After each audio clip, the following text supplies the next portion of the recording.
So I think you're probably one of the most qualified candidates we've ever had for mayor. Somebody who's, gone and done your master's degree, led Manchester Council. What do you think are you most excited for if you become mayor? So look, I think for me, Greater Manchester needs somebody that is radical and ambitious, but realistic and get stuff done. And I think that's why I'm standing. But I've heard from loads of people across our city region that just want it to be better. So I'm excited about the decade ahead, because I think having a Greater Manchester mayor that can work with number 10, with Andy Burnham as Prime Minister, we can have the best decade ahead of us. And this is an 18-month term, right? This is a by-election. So I've stood in a platform of things that I can do straight away. Be that around more money in people's pockets. It's why I came out, first of all, with my free bus passes for 11 to 18-year-olds. We can do that in our existing budget. We can work to restore town centre pride and see vibrant high streets. And we can start building council homes again. So for me, this is sense that people of Greater Manchester, life can get better. And I want everyone in our city region to benefit from the city's success. Wonderful. You've got, I think, a plan for a 20 million high street fund, and then a 10 million, I think it's a community. Yeah, the community ownership fund. And look, I think I want to be a mayor that makes the whole system work for everywhere, right? And sometimes that means showing people what you mean straight away. So I've said, if you look behind me with the skyscrapers in the city centre, we'll take some of that growth that's come from the big businesses that me and Andy have attracted to come and bring jobs here, and that generates returns. So we're going to put those returns into the High Streets Fund. That's local businesses, independents, traders groups and community groups pitch in to see improvements in their high street. But I'll also be asking for more power from government, because I walk around our high streets, right, and you see too many derelict buildings, too many empty shops, and often it's some landowner based in Monaco who it's not making any real contribution locally. So I want the power to, if you're not going to develop it and give it to a local business, force the sale. We can do really practical stuff whilst we're planning for the future, and that's quite exciting.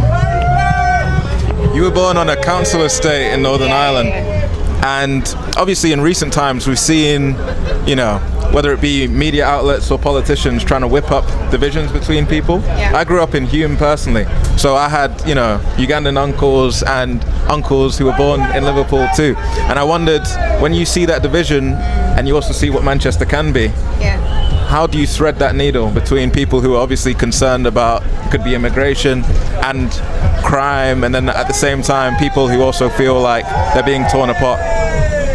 So look, we have to be really honest. So many in our communities are feeling under threat at the moment, and I want to be a mayor that stands up for everybody. You're right, I've come from a council estate, my family still live there.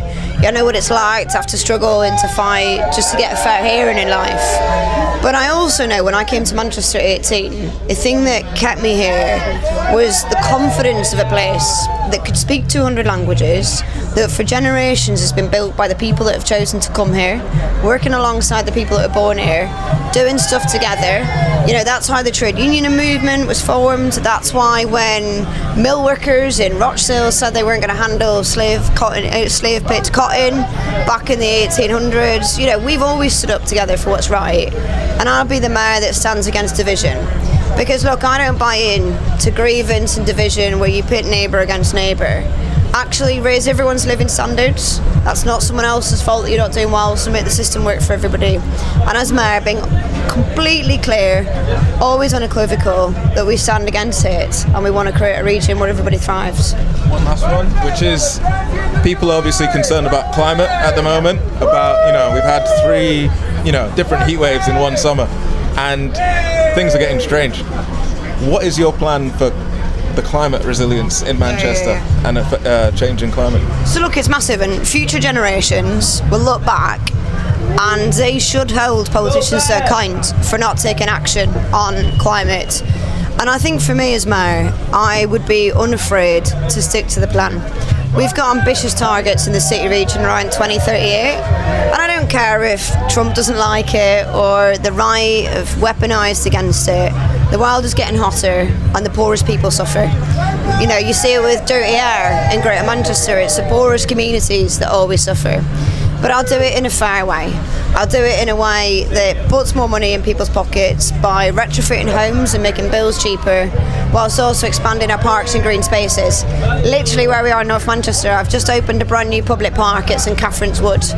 Former dirty land that was underutilised, it's now a lovely park. I want to see more of that, and I'll expand our green spaces fund. So look, with me as mayor, deal with the issues now and protect the future.